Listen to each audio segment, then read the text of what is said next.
Here's hoping this works. All right, so this is the data you will get on titanium. This has all the different groups and the average millimoles displaced. Now, the very first graph you do is just that control one. So remember that first one you did just one trial of? That's your first graph. How do you make that? Well, this is time, and let's just say we're graphing that, zeros all across the board, right? So you highlight your x-axis and y-axis. Then, up here, there should be something called charts. Generally what you people do is they want to click line graph and make a line graph. That's not correct. You need to do scatter graph. Mark scatter. You don't want any lines through it because you're going to manually add that yourself. So, mark scatter, boom, there's your line, although that's a crappy line. So, oh, and Excel's doing this to me. Alright, so,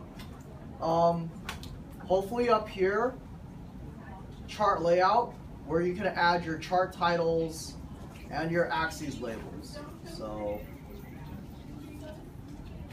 and then because it's a Mac, it's messing up. There you go. Okay, so that's how you make a graph. In order to add a trend line, you need to right click on any of these points or control click on a Mac. Menu pop up, add trend line. Okay, click on that. Now, this menu will pop up. You want to go to options, and in the options you'll see display equation on chart and R-squared value as well. So there you go. So this is a terrible example I was using, but there you go. That is the essence of a trend line. So let me do this. So that's your first graph. Now your second and third graph is going to be one graph with every single one of these data for all yeast, and then your another graph that's all data of varying H2O2. So that's adding multiple lines to a graph. How do you do that? Kind of a bit more complicated. One way to do it is same thing. You right click a line, select data. Now it'll see this is your series 1. I want to add a series.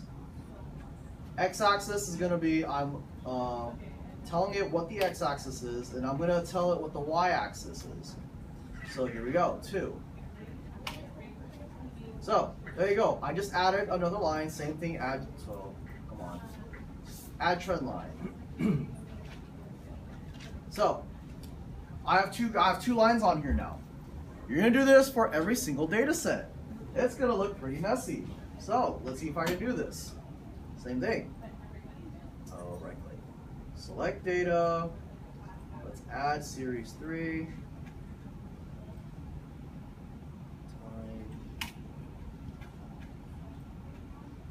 So that's this guy. Add series 4.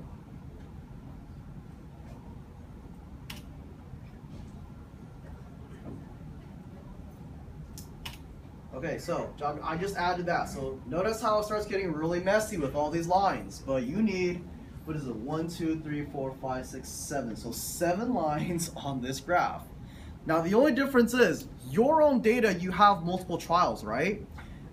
That's where standard deviation comes in. So I told you guys to calculate standard deviation. I have a sample one here, standard deviation. That's used to do error bars. What is error bars? That is just how variable each of your time points are at each given time point.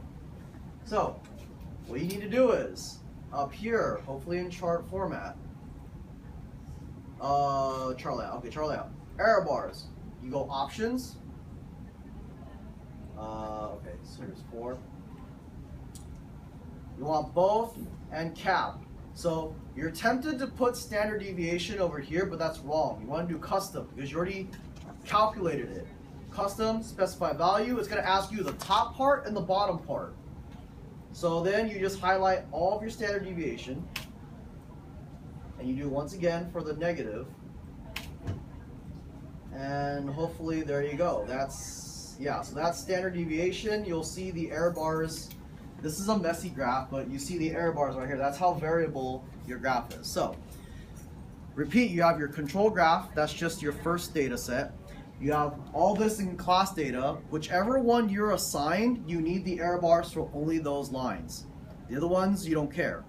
And then you do the same thing here. So that's 3 graphs total, right? I am Xing out the last 2 graphs. So that's 2 less graphs you're doing. All right, so if you have any questions, office hours tomorrow as well from 3 to 4. 3 to 4. So I suggest you come in because if you try to email me, it's not gonna work.